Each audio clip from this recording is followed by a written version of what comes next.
Crystal Waltman quitting to win. Crystal Waltman quitting to win.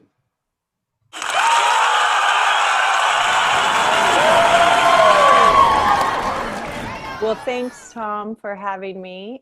It's a real honor to be here, and thanks for your story, Stevie, and great share, Jerry. Okay, I'd like to start with something funny. So there's this little girl. She's got on her cap and her ball and her bat, and she's walking through her backyard, and she stops, pauses, and she says, "I'm the greatest hitter in the world." She adjusts her cap. She throws the ball up into the air, and she swings. "Strike one," she says. Undaunted, she picks up her ball. She adjusts her hat again.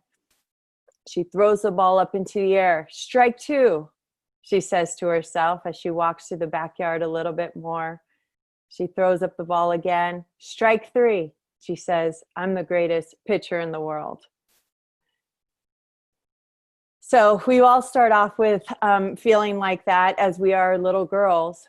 But the night that my best friend Scarlett committed suicide was the night that I realized human beings' greatest emotion was to mask their feelings.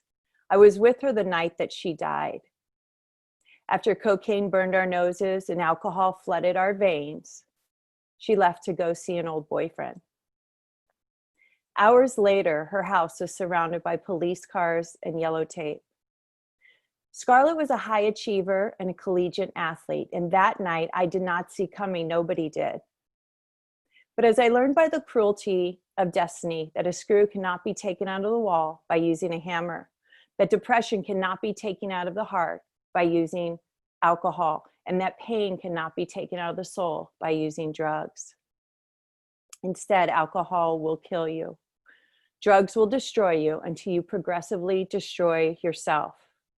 We live in a society that offers us pills to kill our body aches, drinks to mend our sorrows, and drugs to escape our ghost. But we must fight back with courage and love, but mostly a methodical change in our lifestyle. Quitting to Win is a proven plan to let go bad habits, learn to feel, and love yourself. It's a book about regaining what mental illness and disease has taken away from us. We can recover. We do recover. Don't give up. Join the movement and the message of hope, Quitting to Win. I first started drinking at the age of 14 when I was made the varsity softball team, and I was put up with 18-year-olds. So immediately I was put with the 18-year-old and business as usual. We won state that year. I was a starter. I played every game.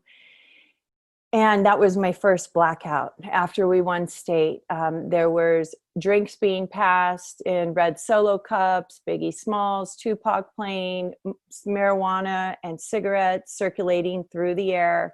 And I grew up knowing no different. You play hard, you train hard, and you drink hard. Alcohol became a sport for us, just like training our sport. Many years later, I will have so many blank spaces in my life that it was until the movie Girl on the Train came out, where she witnessed a murder and she was in a blackout state and she didn't know if she really saw the murder or not. I realized that I was living careless and carefree lifestyle, and I couldn't picture myself past 40.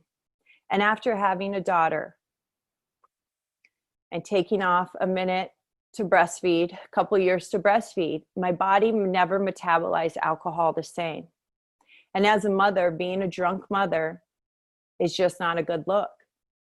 I had to surrender and fall to my knees and ask for help. And my disease wants me to be alone. My disease wants to isolate me. And it wants me to think that there is no hope, and that I'm going through this alone. And I am not going through this alone.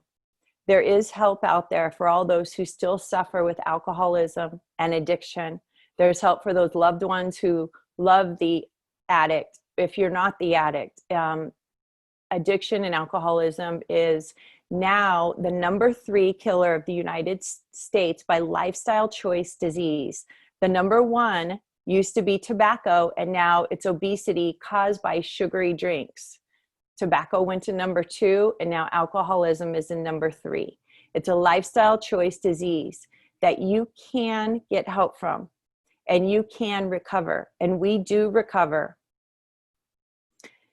As a mother, I surrendered and fell to my knees.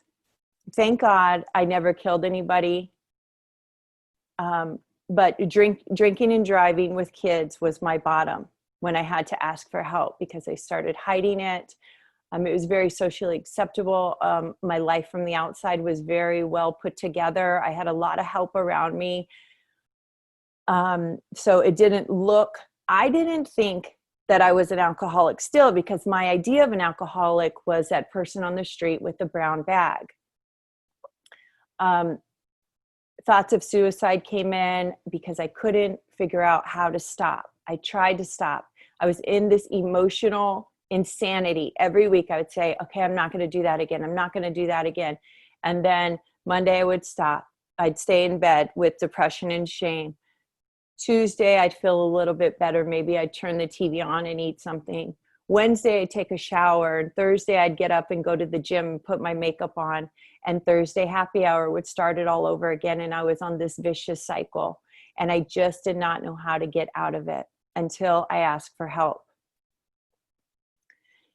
So there is help out there for anybody who still suffers from alcoholism, addiction, thoughts of suicide, depression, anxiety. Mental illness affects us all, and we can recover. The antidote for anxiety is gratefulness and thanksgiving.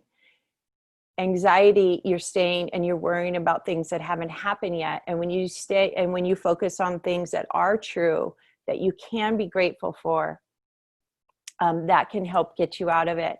So the book, Quitting to Win, A Proven Plan to Let Go of Bad Habits, Learn to Feel, and Love Yourself, is about the tips and tricks that I have learned and applied to myself.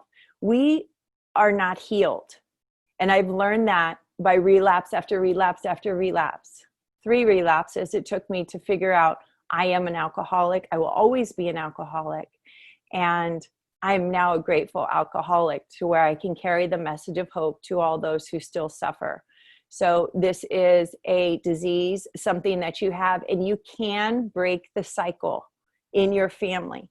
Everybody might have a cancer gene, or you might have an alcoholic gene. You might have a disease gene, but you can make the change by your environment and your thoughts and your faith and your foundation that you create around you. Acknowledging what you have is the first step, and then taking those daily reprieves is how you can break the cycle. So I talk in this book, I share my stories of tragedy over triumph and how I get through it on a daily basis. And it is not something that you recover from. It's something that you have every day, and every day you got to make the choices. And there's just today I can say, okay, today I'm not going to drink, and that's all I know. And so far it's been a long stretch, and writing this book was a form of outing myself and carrying the message and recovering out loud. Thank you.